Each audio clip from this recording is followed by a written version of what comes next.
फातिमा की रानी माँ, प्रभु यीशु की माँ, आसरा तू ही है माँ।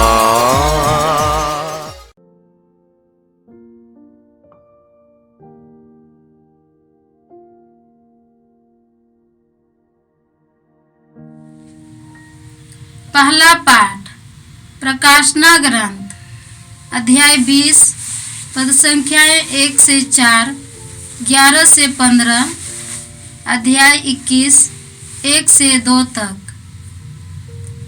मैं यूहन्ना ने एक स्वर्गदूत को स्वर्ग से उतरते देखा। उसके हाथ में अगाध गर्त की चाबी और एक बड़ी जंजीर थी। उसने पंखदार सर्प को, उसे पुराने सांप अर्थात इब्लिस या शैतान को पकड़कर 1000 वर्ष के लिए बांधा और उसे अगाध गर्त में डाल दिया। उसने अगाध गर्त बंद कर उस पर मोहर लगाई, जिससे वह सर्प 1000 वर्ष पूरे हो जाने तक राष्ट्रों को नहीं बहकाए। इसके बाद थोड़े समय तक उसे छोड़ दिया जाना आवश्यक है। मैंने सिंहासन देखे जो उन पर बैठने आए। उन्हें न्याय करने का अधिकार दिया गया। मैंने उन लोगों की आत्माओं को भी देखा जिनके सिर यीशु के साक्ष्य और ईश्वर के वचन के कारण काटे गए थे, जिन्होंने पशु और उसकी प्रतिमा की आराधना नहीं की थी और जिन्होंने अपने माथे और हाथों पर पशु का चिन्ह नहीं अंकित होने दिया था। वे पुनर्जीवित होकर मसीह के साथ 1000 वर्ष तक राज्य करते थे। मैंने एक विशाल श्वेत सिंहासन और उस पर विराजमान व्यक्ति को देखा।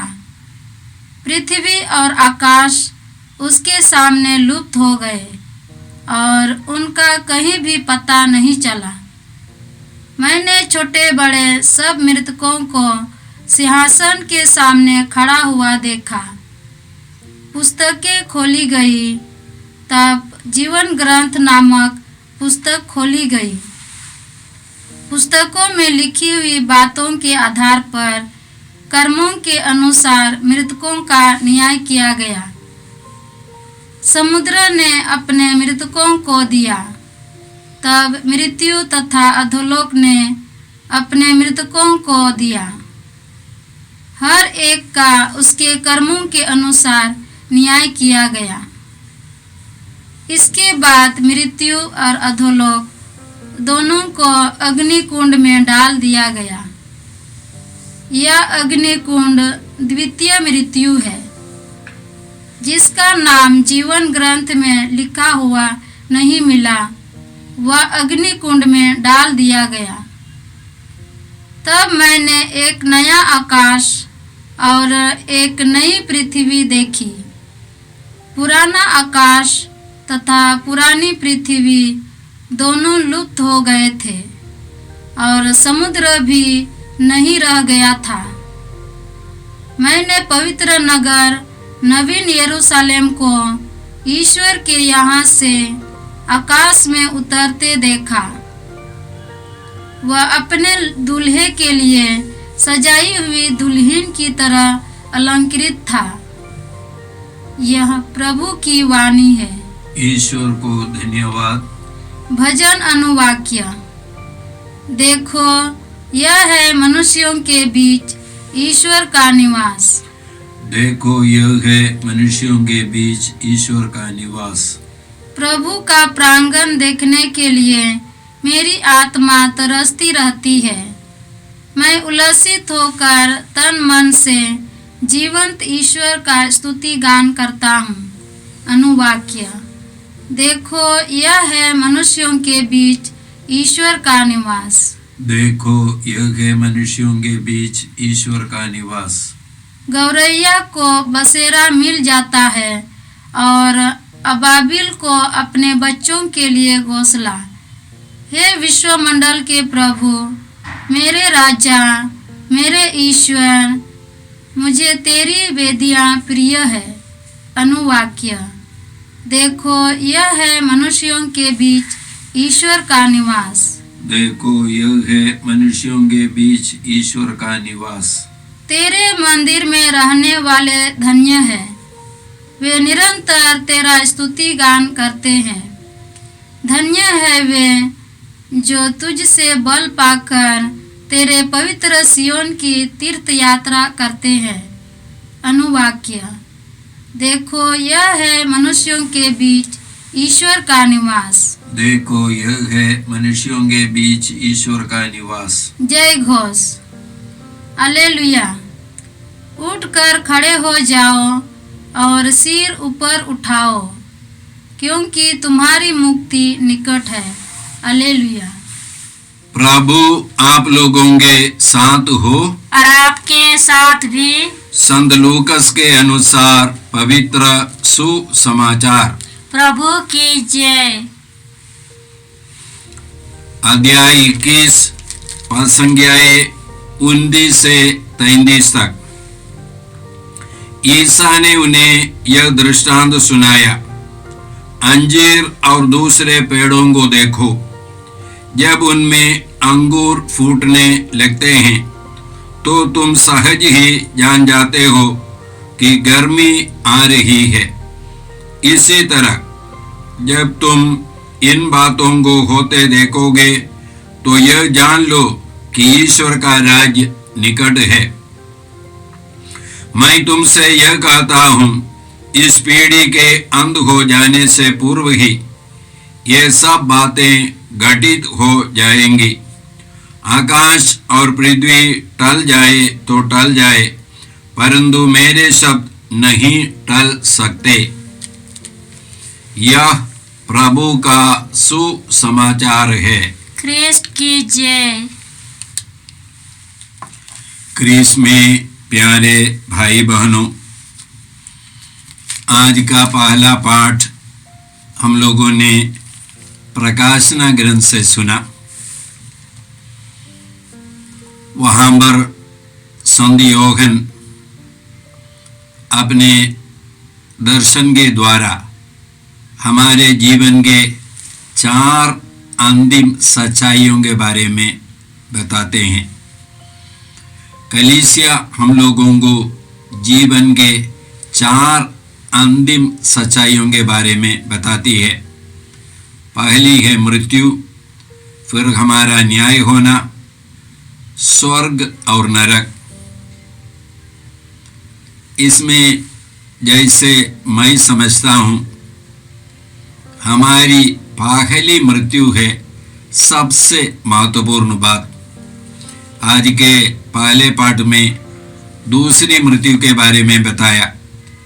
दूसरी मृत्यु माने हमेशा के लिए ईश्वर से अलग हो जाना, यही है नरक। और स्वर्ग माने अनंत जीवन, सदा ईश्वर के साथ रहना। ये सबका निर्णय हमारे पहले मृत्यु के समय में होता है। पहले मृत्यु माने मेरी आत्मा मेरे शरीर से चली जाती है। इस मृत्यु के बाद मैं अपने जीवन में फिर परिवर्तन नहीं ला सकता हूँ। मैं पश्चाताप नहीं कर सकता हूँ। मैं अपने जीवन के कृपाओं में बढ़ोतरी नहीं ला सकता हूँ।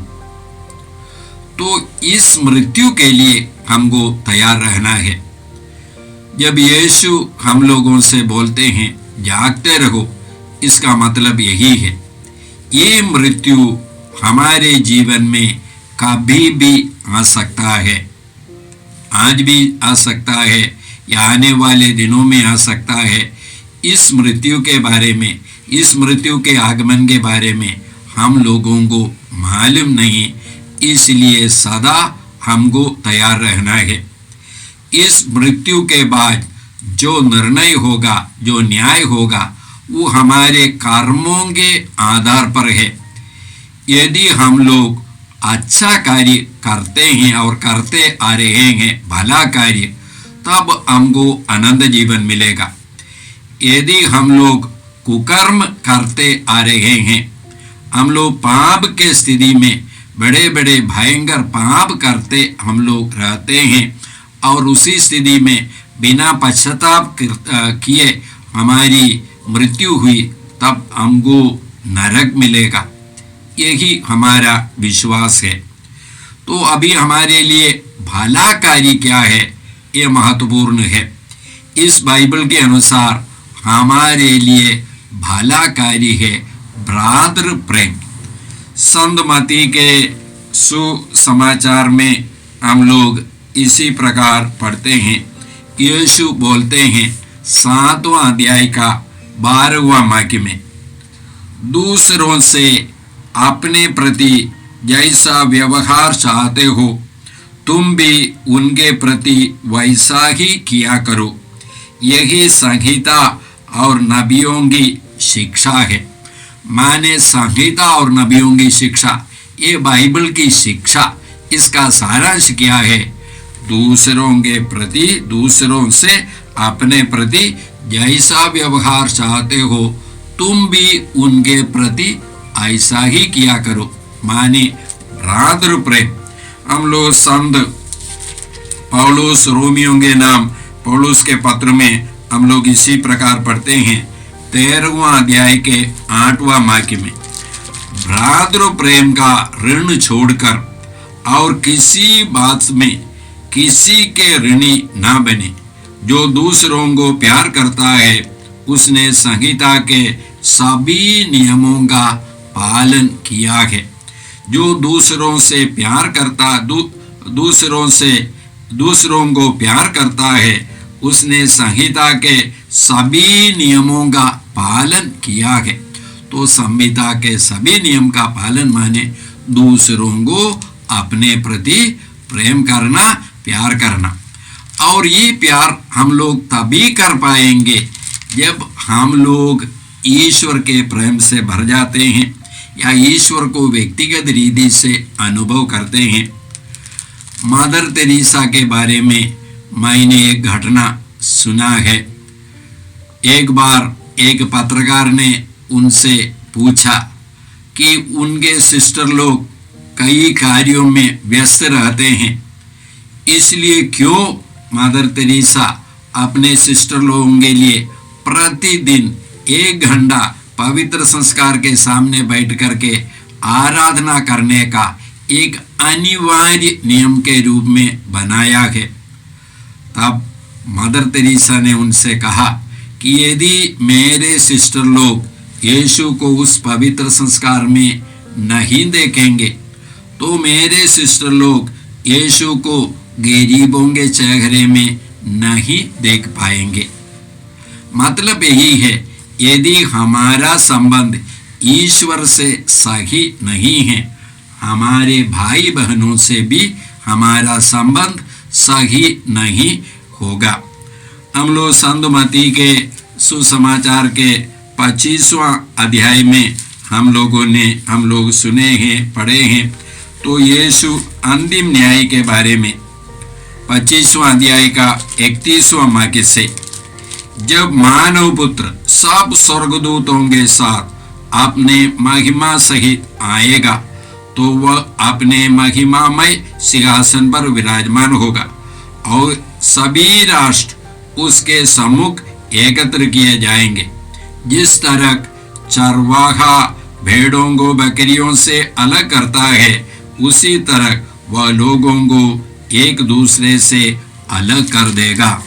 वह धर्मियों को उनके दाएं तरफ और विधर्मियों को उनके बाएं तरफ रखेंगे, और दाएं तरफ में रहने वाले धर्मियों से कहेंगे, मेरे पिता के कृपा पात्रों, संसार की सृष्टि से पहले ही तुम्हारे लिए जो आनंद महिमा तैयार किया गया है, उसमें प्रवेश करो। क्योंकि मैं भूखा था, तुमने मुझे खिलाया, मैं प्यासा था, तुमने मुझे पिलाया, मैं परदेशी था, तुमने मुझे रहने की जगह थी, मैं बीमार था, तुम मुझे देखने के लिए आया। तो वे लोग पूछेंगे, प्रभु कब हम लोगों ने ये सब किया? जब तुमने मेरे छोटे से छोटे भाइयों में किसी के लिए भी किया है, मेरे लिए ही किया है। और इसी प्रकार विधर्मियों से कहेंगे, तुम लोगों ने मुझे जब मैं बीमार था देखने के लिए नहीं आया, मैं परदेशी था, मुझे रहने के लिए जगह नहीं दी, जब मैं भूखा था मुझे नहीं खिलाया। वे लोग भी पूछेंगे, कब हम लोगों ने ये सब नहीं किया? कब आप लोगों को आपको इसी प्रकार देखा है? तब यीशु बोलेंगे, जब मेरे छोटे से छोटे भाइयों में एक के लिए भी तुमने नहीं किया है, मेरे लिए नहीं किया है।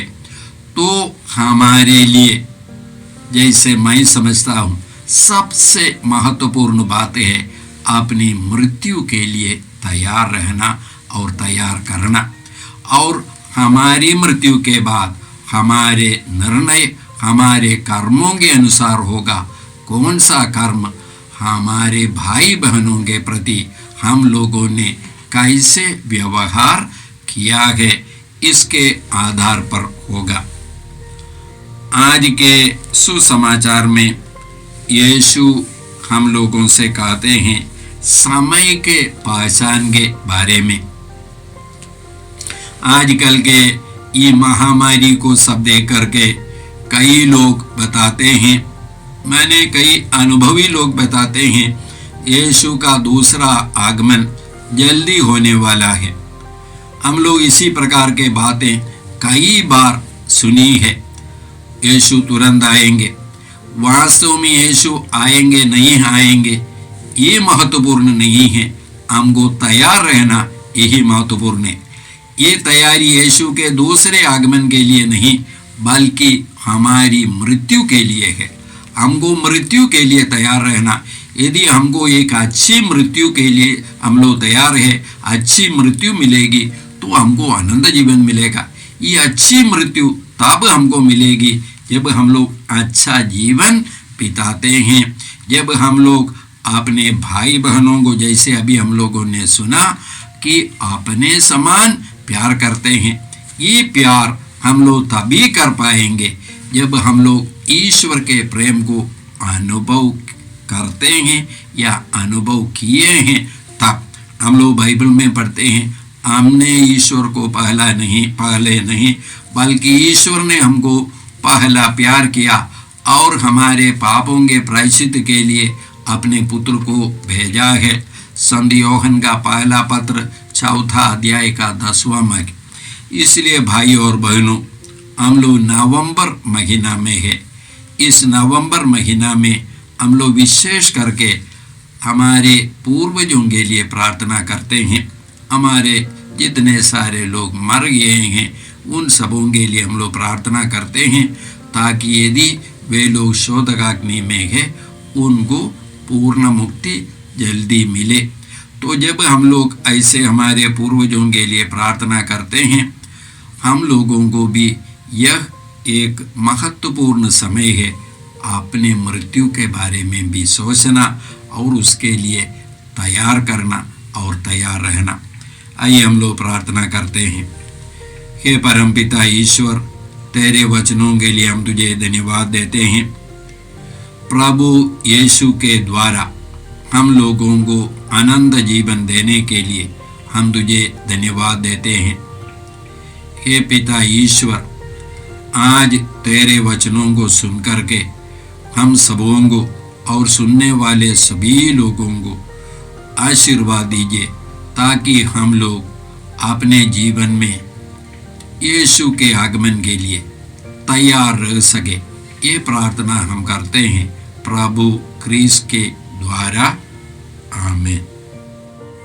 जय यीशु क्रिस्त में प्रिय भाई और बहनों, प्रभु यीशु ने हमें आदेश दिया है संसार के कोने कोने में जाकर सारी सृष्टि को सुसमाचार सुनाओ। सुसमाचार सुनने के लिए और सुनाने के लिए एक अच्छा मौका है। आप कृपया इस चैनल का सब्सक्राइब करें, लाइक करें, शेयर करें, बेल आइकन दबाएं, ताकि यहाँ की नई वीडियोस की सूचना आपको मिलती रहेगी। साथ साथ आप दूसरों को भी प्रेरणा दें इसका सब्सक्राइब करने के लिए। याद रखें, कल के मिसा के दैनिक पाठ और उस पर टिप्पणियाँ आज ही दोपहर के बाद हम लोग अपलोड करते हैं। कृपया आज ही उसको सुनकर कल की तैयारी करें। प्रभु यीशु आपको और आपके परिवार को 100 गुनी आशीष देंगे। जय यीशु।